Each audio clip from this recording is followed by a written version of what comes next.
बुद्ध का एक शिष्य उनका उपदेश सुनकर भिक्षु हो गया। वह एक दिन नगर में भिक्षा मांगने गया। नियम था कि 3 घरों में भिक्षा मांगी जाती थी। बुद्ध के लगभग सारे शिष्य युवक थे। ये भिक्षु युवक भी शरीर से गठीला और सुंदर था। एक तो वह यौवन के रंग में रंगा हुआ था, अर्थात तन में आकर्षण था। दूसरा मन पवित्र था, अर्थात मन में ईश्वरी शक्ति भरी हुई थी। जिसका तन और मन दोनों सुंदर है, वह परमात्मा के निकट है। वह भिक्षु एक घर के सामने भिक्षा मांगने के लिए रुका।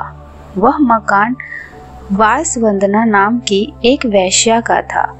वह भिक्षु की आवाज सुनकर तुरंत बाहर आई और द्वार पर देखा कि एक सुंदर नौजवान जिसका शरीर गठा हुआ है उसका मुख एक अलौकिक आभा से युक्त है।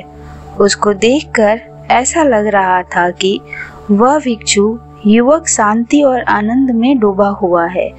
वैश्या उसे देखकर हैरान रह गई, जबकि वह स्वयं भी बहुत सुंदर थी। सारा वैशाली नगर उसके पीछे घूमता था कि वह हमको स्वीकार कर ले, हमसे विवाह कर ले, पर वह किसी को भी स्वीकार नहीं करती थी। उसे बालिष्ठ सुंदर नौजवान भिक्षु को देखते ही वासवंदना उसे अपना दिल दे बैठी। उसने भिक्षु से कहा, घर के भीतर आओ, तनिक बैठो। भिक्षुक ने इनकार कर दिया। देवी, मैं अभी नहीं आ सकता हूँ। वैश्या ने कहा, भिक्षु कभी इनकार नहीं करते, कोई बुलाए तो जाना चाहिए। मेरे भवन के भीतर आओ। हे भिक्षु, अगर भीतर आओगे तो कुछ न कुछ तो पाओगे ही। भिक्षुक ने कहा, अगर कुछ देना है तो द्वार पर ही दे दो। उस वैश्या का दिल और दिमाग उस युवक के आकर्षण में बिल्कुल डूब चुका था। उसको कुछ सुनाई ही नहीं पड़ रहा था। वह भिक्षु कुछ क्षण रुककर आगे की ओर बढ़ गया। दासी ने आकर कहा, अब द्वार पर कोई नहीं है, भीतर चलो। वासवंदना की तंद्रा टूटी। वो बहुत दुखी और पीड़ित हुई। जब स्त्री के प्रणय निवेदन को कोई पुरुष ठुकरा देता है तो उसका हालत बड़ी खराब हो जाती है। वासवंदना ने अपने जीवन में एक ही बार एक ही पुरुष के प्रति लगाव रखा था। उसने भी इनकार कर दिया। दिल टूट गया। उसने नृत्य बंद कर दिया, गाना बंद कर दिया। जो दिन भर मुस्कुराती थी और लोगों को मनोरंजन करती थी, वह सुंदरी वासवंदना बिल्कुल मौन हो गई। भवन के द्वार सबके लिए बंद हो गए। कई धनवान लोगों के निमंत्रण आते थे, आओ हमारे उत्सव में खुशियां बिखेर दो, किंतु वह इनकार कर देती थी। एकांत को उसने अपने जीवन का साथी बना लिया। दासी अच्छा भोजन बनाती थी, पर उसकी भूख और प्यास को वह भिक्षु मानो सदा के लिए ले गया हो। वासवंदना को रात दिन वह भिक्षु याद आता था। वो बहुत कमजोर हो गई और बीमार रहने लगी। कहते हैं कि चिंता चिता से बड़ी होती है।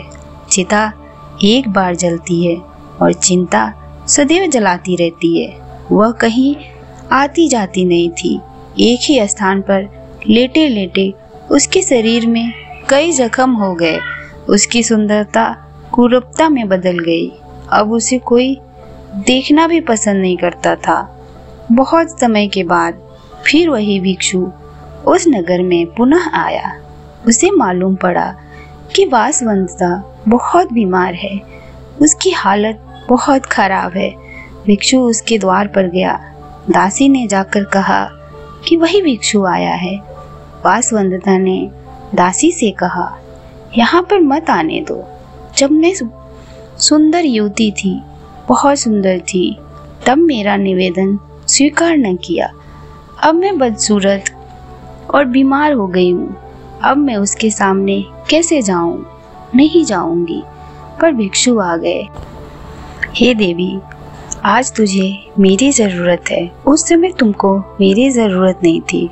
उस समय तेरी सुंदरता, तेरे नाच गाने से मोहित होने वाले हजारों थे, किंतु दुख के घड़ी में सब दूर हो जाते हैं। आज तू चिंता ना कर, शर्मिंदा मत हो, मैं तेरे पास रहकर तेरी सेवा करूँगा।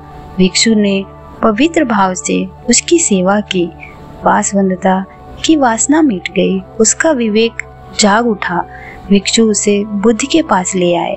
उसने प्रार्थना की, मुझे दीक्षा दो। बुद्ध ने दीक्षा दी। दीक्षा पाकर वह भिक्षुणु हो गई।